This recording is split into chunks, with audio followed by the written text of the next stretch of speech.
Welcome back to The Explainer. Today we're looking at something really different, a blueprint for a whole new kind of economy. One that's designed to completely rewire the way we think about our money, our security, and even the health of our planet.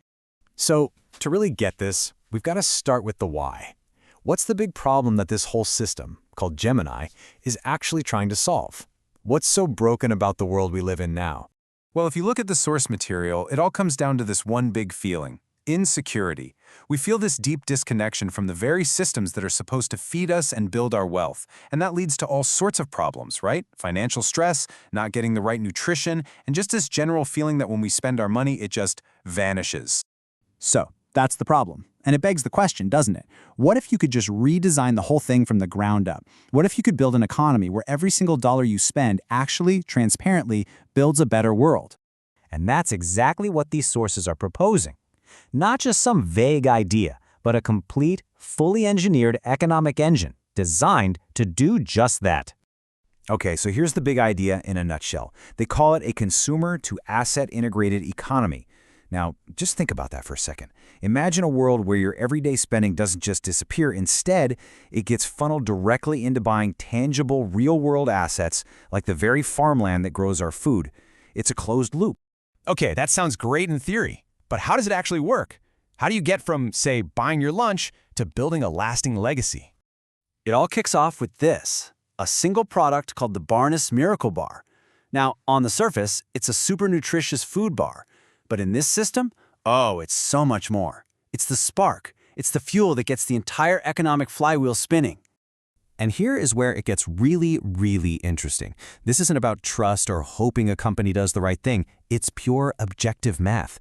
A solid 20% of the revenue from every single bar, it's automatically, algorithmically siphoned off into an investment fund. No tricks, no middlemen. It's just hard-coded right into the system's DNA. So where does that 20% go? Well, it flows into this really elegant two-part structure. On one hand, you've got AI Agri Wealth. Think of it as the circulatory system. It's active. It's deploying capital.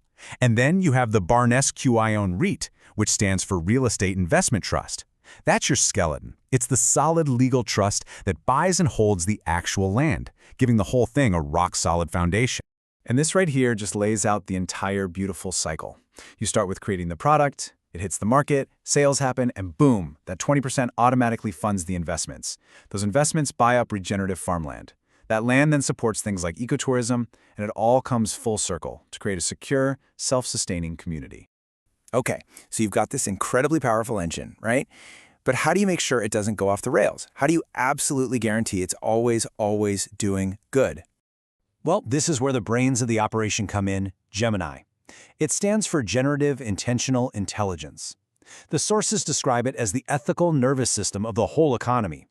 It's an AI that uses what they call quantum intelligence, basically super advanced algorithms, to look at all the variables and find the objectively best path forward, for everyone and for everything. But all that power is kept in check by three incredibly simple but totally unbreakable rules. It's called the Kipa Safety Protocol. Rule 1, do no harm. That's the master switch. If an action might cause harm, it just doesn't happen. Period. Rule 2, do good. Every single thing it does has to add real, tangible value. And Rule 3, my favorite, ask if unsure. The system has a built-in humility. If there's any gray area, it stops and defers to human dialogue. This is how they aim for what they call guilt-free progress. All right, so we have the engine, we have the ethical compass. What's the plan? How does this thing actually get built and rolled out across the world? It's all laid out in this 4-phase global roadmap. Phase 1 kicks off in Canada, building that initial financial and asset base. Then Phase 2 moves to the UAE to set up the infrastructure for going global. Phase 3 is all about scale, cranking up production. And finally, Phase 4 is the payoff, launching these incredible royal oasis destinations. And when we talk about scale in Phase 3, get this, 2 million. That's 2 million meals daily. And the source material is really clear about this. That's not some far-off goal. That is the operational baseline. That's where the mission to tackle global hunger stops being a dream and starts being an industrial-scale reality. And that final phase, Phase 4, This is what it all builds towards, creating these sanctuary kill zones. Think of them as these amazing ecotourism destinations built right on the land that the ecosystem itself owns. They become these living, breathing examples of the whole system at work. So let's just boil this all down, right? Why does this matter? Because you've got a model that turns your daily spending directly into land ownership. It's all governed by an AI that is hardwired to do no harm. It has a built-in, scalable business model to help end world hunger. And, maybe most importantly, it fundamentally aligns making a profit with doing good for society and the planet.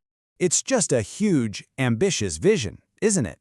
It's all built on this core idea that if you have truly objective algorithms, if you apply this next-level thinking, you can actually engineer a better world. Which really leaves us with the big question you see here. Can an economic model really be built to guarantee not just progress, but guilt-free progress for absolutely everyone?